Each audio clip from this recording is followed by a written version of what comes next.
Hey everyone, it's Spray here. I just want to give you a quick do and don't guy on some Last of Us factions here. Right here we got a clip of someone playing parties when they need to be in no parties. Playing all by yourself as solo on parties is very stupid. You should be playing with a team if you're playing in parties, or you're just going to get crushed. And if you're doing that and you have someone playing with three, unfortunately they couldn't pick up their fourth, you're just going to have them lose. Now moving on to the next point I'm trying to make here is a do. What you're going to want to do is push your squad when he pushes. If you see your teammate shooting at somebody and they need help, you're going to want to push up on them. You're not going to want to stay behind cover and just watch them and possibly have a death like on supply raid. You're going to want to follow through to make sure you can confirm the kill. Because you don't get the kill if you get the down. You get the kill if you get the execution.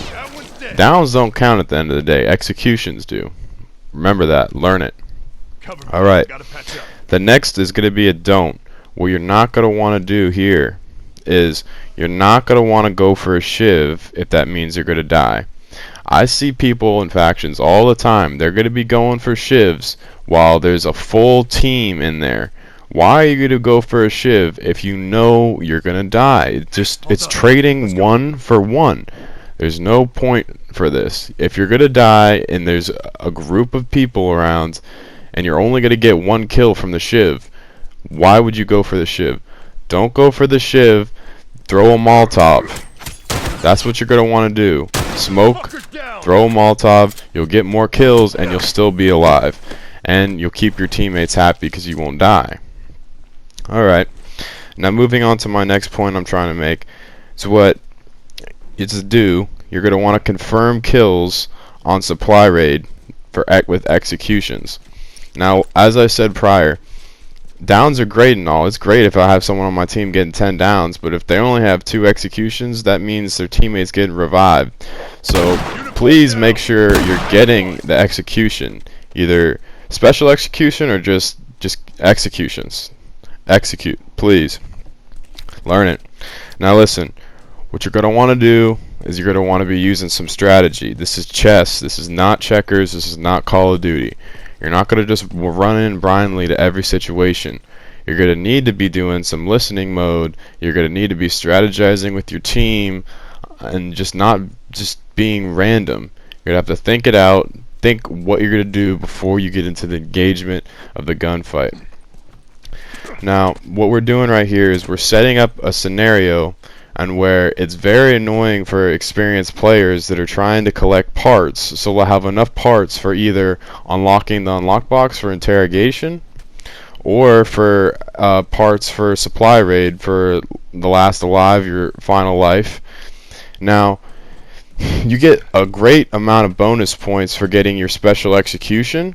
And what happens a lot is newer players will steal special executions from the person that got the down originally, and it just doesn't make any sense. It's definitely a noob player mentality, because why are you going to steal someone else's parts from them? Right here, we'll show you that it doesn't make any sense. You didn't get the down. Why are you taking the execution? Now, we're going to move on to moving targets. Learn to move.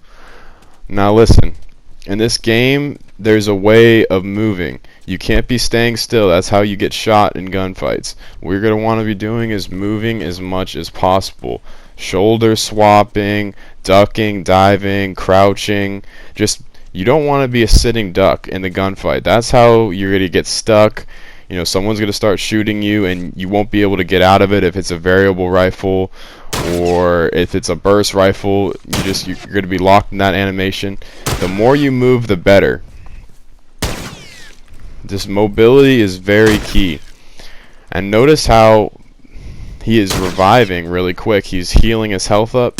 That's because he's using first aid training, and he also has second chance. I really recommend this to newer players because it gives you a slight edge if your enemy thinks that you're low on health and you've already healed yourself back up to 100% health. It gives you quite the edge. Now, moving on to my next point is do. It's a do. Use first aid training and second chance.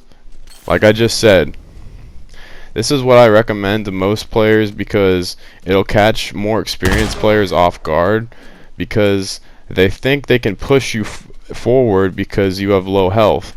And meanwhile, you already healed yourself up and you already have 100% health, and you can easily catch people off guard and win the gunfight and get the execution. It's the 2 perks I always suggest running. Now, the last one is going to be more of just like a bonus because I think it's funny, and it's please don't teabag if you are not winning.